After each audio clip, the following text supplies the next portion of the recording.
बोलिए कृष्ण कन्हैया सावरिया सरकार।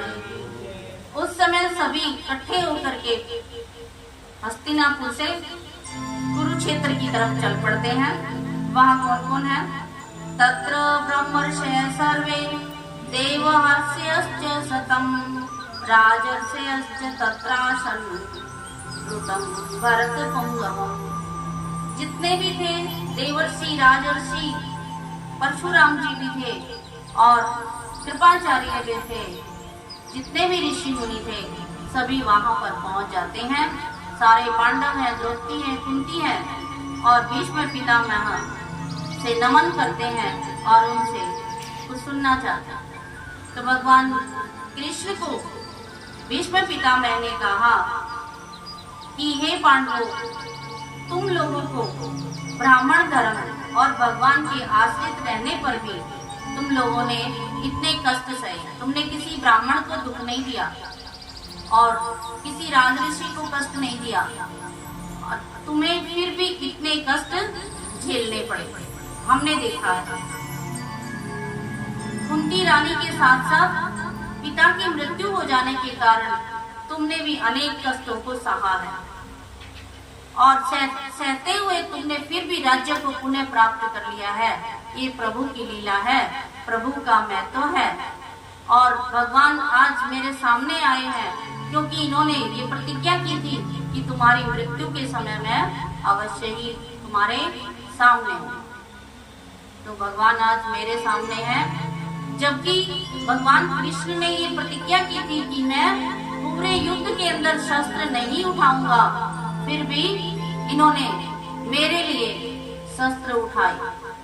एक चक्र उठाया था भगवान ने, पहिया, रथ का पहिया उठाया था।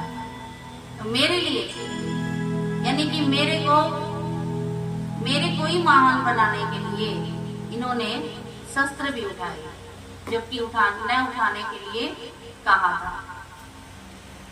और तो देखिए भगवान ने आपकी कहाँ रक्षा नहीं की।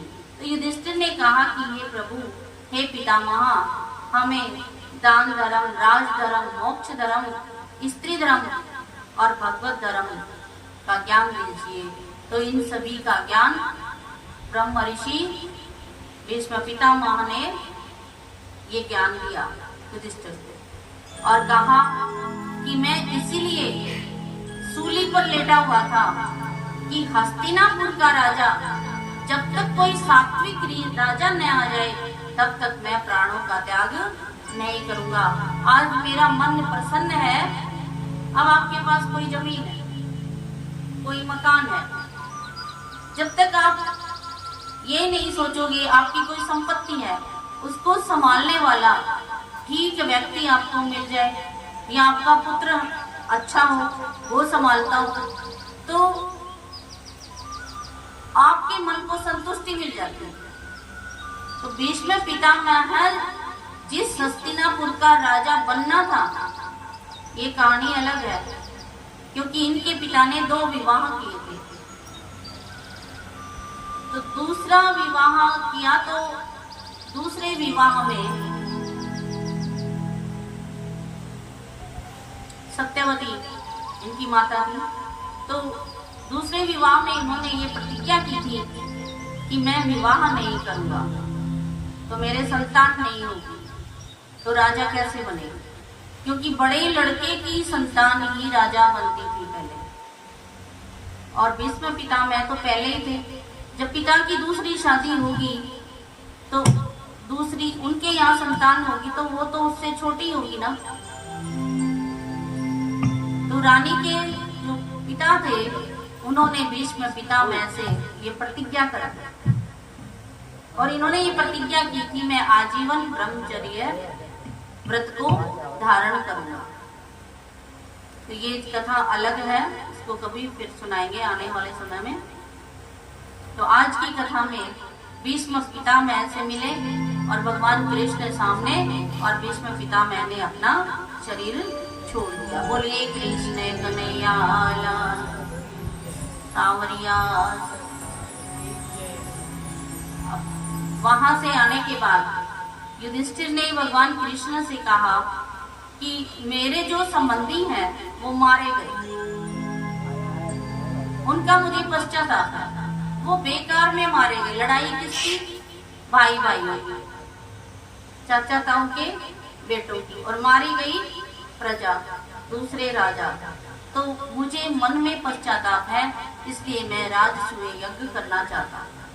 तो भगवान ने 3 राजसूय यज्ञ भी कराए युधिष्ठिर से पश्चाताप के तौर से।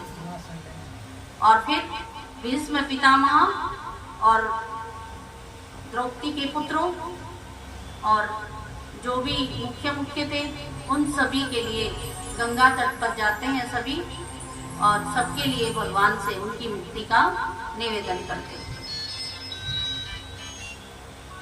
और युधिष्ठिर को गद्दी पर बिठाया गया हस्तिनापुर की। और उस समय क्या था, युधिष्ठिर की गद्दी पर बैठने के बाद कामम वर्ष है पर्जन्य होते बादल समय पर बरसते थे। सर्व काम दुग्धामयी, और धरती क्या थी? सबकी इच्छाएं पूर्ण करने वाली थी। सिंचु समय व्रजान गावे, गाय भी समय पर दूध देती थी। तो कोई भी चीज की कोई कमी नहीं थी। सभी खाने हीरे जवाहरात से भरी हुई थी। नदियों का जल मीठा था, कहीं भी कोई कमी नहीं थी। जब राजा सत्यवादी युधिष्ठिर जब गद्दी पर बैठे, बोलिए श्री कृष्ण गोविंद हरे मुरारी, हे नाथ नारायण वासुदेवा। श्री कृष्ण गोविंद हरे मुरारी, हे नाथ नारायण वासुदेवा।